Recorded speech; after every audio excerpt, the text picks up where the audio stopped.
Good morning and welcome back. Sorry for that. We just have a lot of anticipation and excitement because of this conversation that we are having right now. That is why you can see the back and forth. A lot of things are happening behind the scenes, but don't worry about it. I'll be able to articulate it better, of course, as I'm introducing my guest for my particular segment. Now, like I mentioned earlier on, as we began the show, we will be looking at, how to articulate the game of chess. When you have a child or you're just someone who wants to get into it, what should you know? What should you understand about it? It's not something that you do to just pass time. I mean, it's a great hobby, but there's so much to it. And I'm just happy to have this conversation this morning with my guest, Tom Amwai. He's the director of Maven Chess and Scholastic Center. Tom, thank you so much for being here. Thank you very much. How are you feeling? I'm feeling nice. Lakini unakuwa umenyamaza kidogo. Uko sawa kabisa? Niko sawa sana. Amazing. Yes. Tom, I'm happy to have this conversation because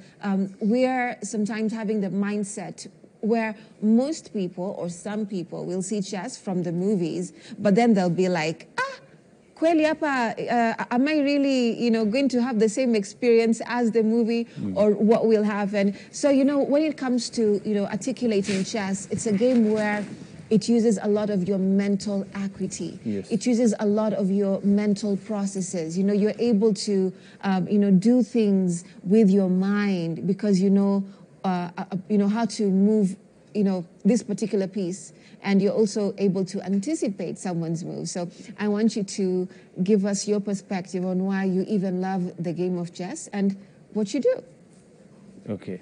Now, chess is a game that is actually growing a lot in popularity. And professionally, I'm a teacher by profession, and I enjoy working with kids. And chess has been proven to be one of the best games that can help to support their brain because we understand the brain is a muscle, and it has been proven to be one of the best games that can actually exercise the brain. Amazing. Now, chess is an art. It has so many definitions. It's an art, it's a sport, but to me, I look at it as a supporter of especially the kids learning. Because that's why we advocate a lot if the kids can start learning chess very early, even at the age of 3 years. 3 years? Yes. That's the youngest? Yes. Okay. I remember even in India, there was a child who was, I think he was, he's 3.5 years, but he was rated 1500. Yeah. So that means he's someone who started a little bit earlier. A little bit earlier than 3? Yes. Okay. Yeah. So, continue. So the earlier you start, the better. Because you see, we believe kids, when they're young, they don't have so much. Because with the Kenyan education system, you find there's so much, and they might not get enough time for chess. Because I know with consistency, you can become a very strong person at a very quick rate. Okay. Yeah. One of the key things I also would like you to, make clear is what we think children can learn and how much we can underestimate their mental faculties. Because you said by 3, and by her to even get, was it a him or her? Him.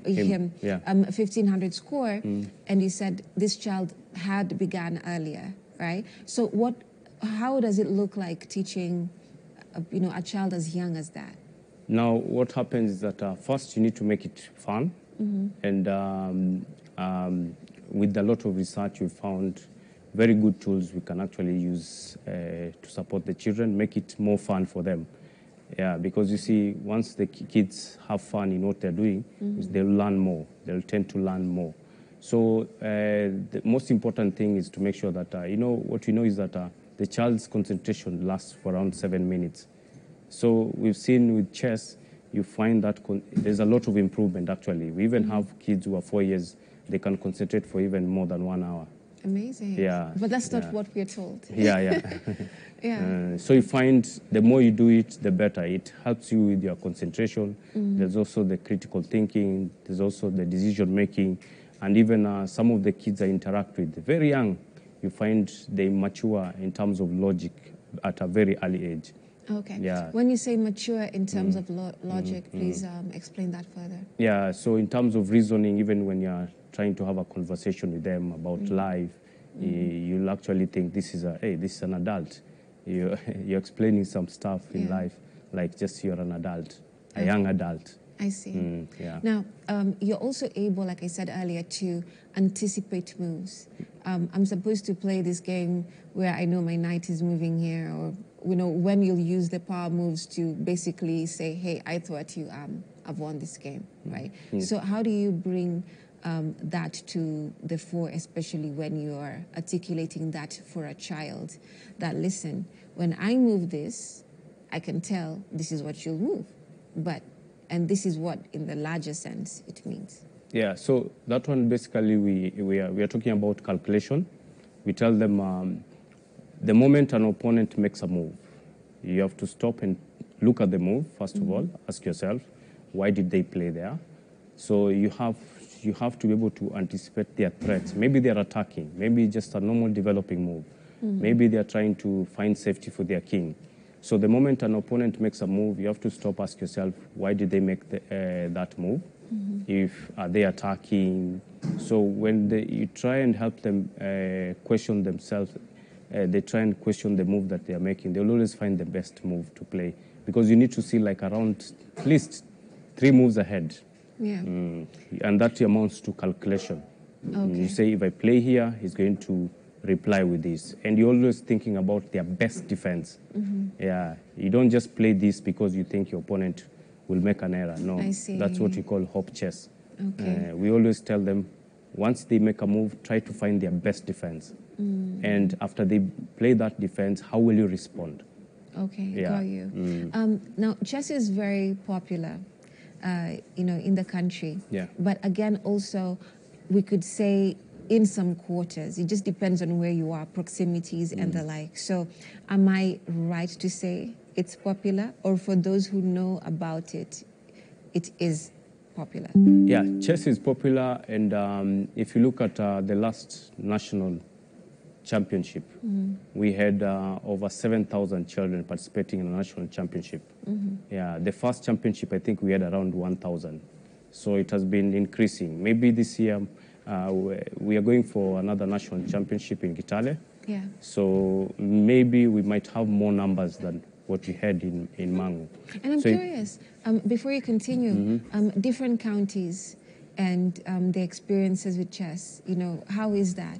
Because the way a kid would play, it's the same everywhere. Yeah, it's the same everywhere. Yes, it's the same everywhere. But there's also the propensity whereby it will feel different in different places, Yeah, so you find children, especially maybe who are in, let's say, Nairobi, Kiambu, okay, the material they're using, you'll find they're a little bit better than the ones who are in marginalized areas. Yeah. That's why we have a program called Chess Mashinani. Yeah, we have to take chess to all the corners of the country, Right. just to make sure that all the kids equally access the chessboard and also chess learning materials. Yeah. But the game itself, it's uniform everywhere. Okay. The only problem might be you find the child maybe who does not have a coach will try to play it differently from the ones who have a coach. That's what I mean. Yeah. Exactly. And especially if they're using objects that maybe will represent the different figures on the chessboard. Yeah. And then now when it comes to actually using a chessboard, with the actual proponents, it's an issue. Yeah, it's an issue. Yeah. So how do you mitigate that and tell them, okay, now you need to substitute, because it can feel like they're going back to zero, all over again. Now, because now I think with Chess Kenya, they've tried really to make sure the standard equipment they get to every single child on this in Kenya. Even we have this first time we started, we used to buy a chessboard at 2,500, but with Mini Chess Kenya, they've managed to get boards at a cheaper rate. At least we can get a board at 1,300, 1,400.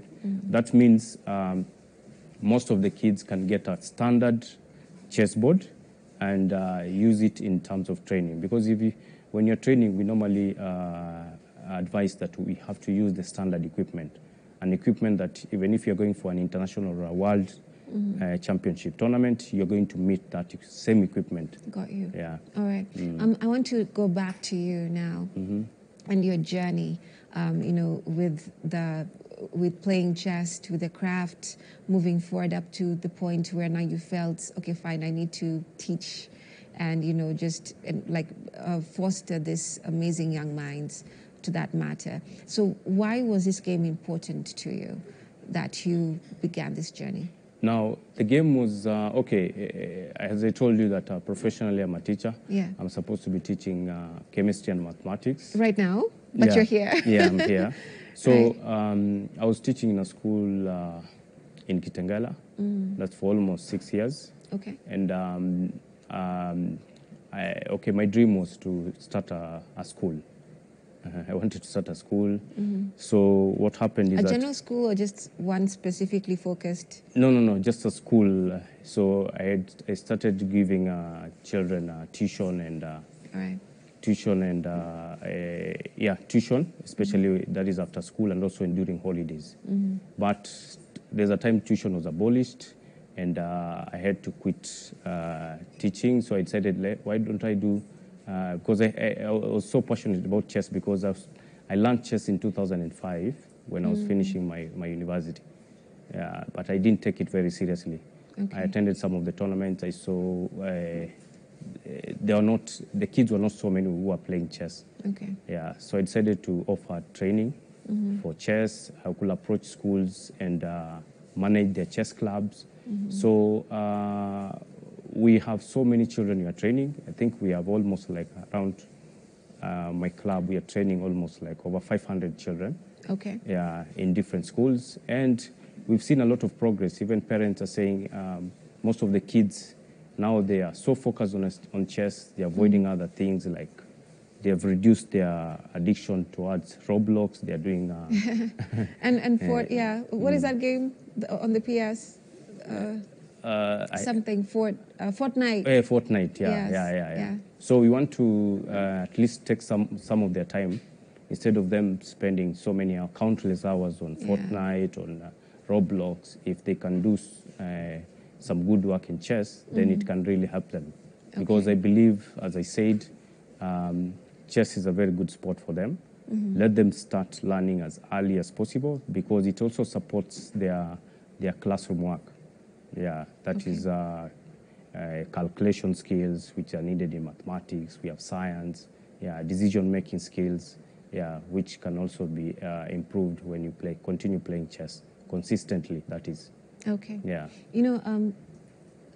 It's general that you'll get definitely a lot of mental acuity and skills from engaging with this game. But I don't care how old you are.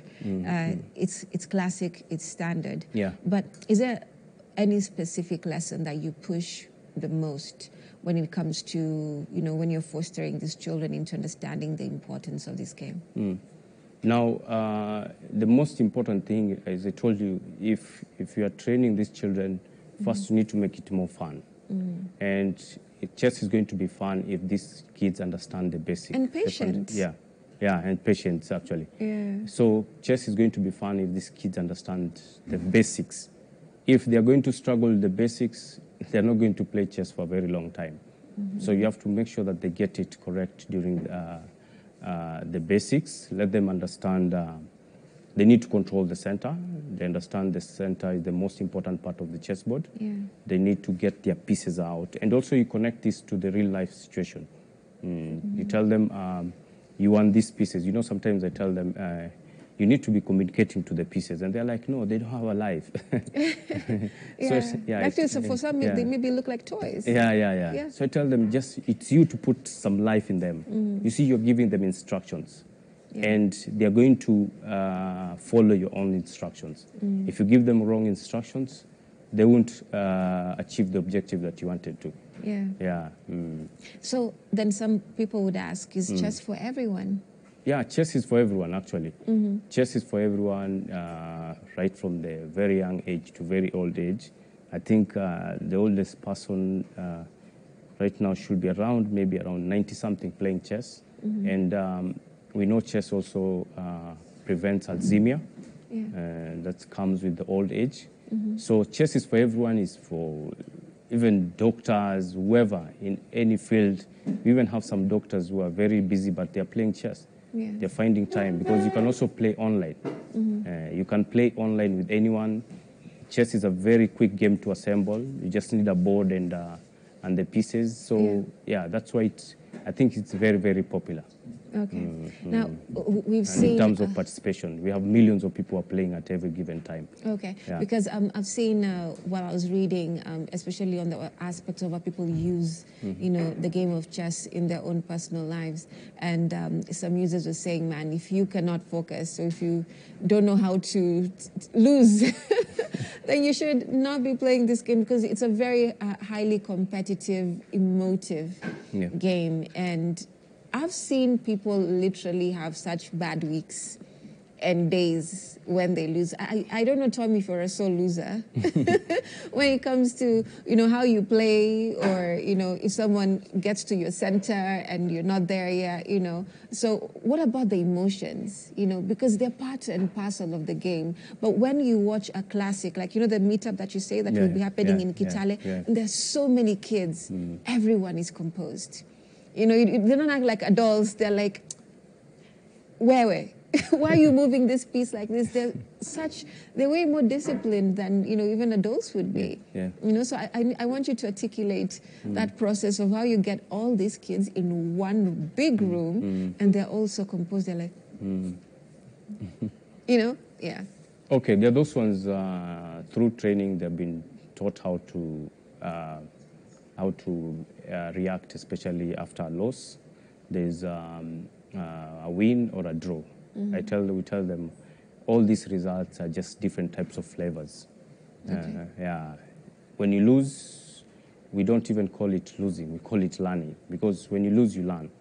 So you find that the kids were still struggling because when they lose a game, they feel it very badly. Bad. Even I know some who there's those ones I know, they quit chess because of they don't want to lose. They don't want to lose. So that is another area that coaches, we are struggling, but we need to come to a level where when you start teaching this child as a very early age, you have to teach them what losing means. Because you see, what happens is that I've interacted with some of the parents. They're telling me, is this child ready for a tournament? I tell them, so long as the child, I've given him or her 10 lessons, they should be ready to play in a tournament. The reason is, let them also experience that loss bit. Let them learn from that. Tell them, when you go to this tournament, you expect to win, lose, or draw a game. So all these results, they're going to be, you can use them as part of learning. So how do you assess the emotional awareness, intelligence, of a child, as even you're taking them through the 10 lessons before a tournament? Now, let's say I'm meeting the child for the first time, I interact with the parent, I just ask them about this. They tell me this child performs very well in school, but they don't take it lightly, especially when they lose. So that one you have now to start slowly. You don't rush to introduce them to a tournament. You have to tell them, first train them that if you go to this event, this is what is going to happen. You'll either win a game, lose, or win. And also tell them, like the world, Magnus Carlsen, who is the reigning world highest rated player. For him to reach there, he's lost a couple of games. Hundreds of games. So I tell them, if you want to be like Magnus, you can see he's lost hundreds of games. And from these games, he just didn't lose. He learned from them. So for us to be able to learn, we expect this. So the moment you start training them like that from an early age, they'll just be fine. Amazing. Now that you said about that, we have young kids, children in studio, and they came, of course, with our maven here, Tom, and you can see them on your screen. That is Nathaniel in, a blue jacket, and we also have Aaliyah in the red jacket, and of course, you can see that they are contemplating and they are playing a game of chess. Aaliyah is 7. How old is Nathaniel? Nathaniel is 9. I think he's just turning 10. Oh, I see. Oh, bless. So you see, 7 and 9, just about to turn 10 there. And these young guys are just, of course, composing. They're very chill, moving their pieces around. So tell me, when did you first begin, teaching them and bringing them to the level? And also, you can tell me the levels they're at, for that matter. Yeah. So we are proud to have them too. In fact, they are African champions. Okay. Yeah. Amazing. Yeah. That's amazing. They're African champion. Aaliyah was crowned recently from the tournament in Mombasa.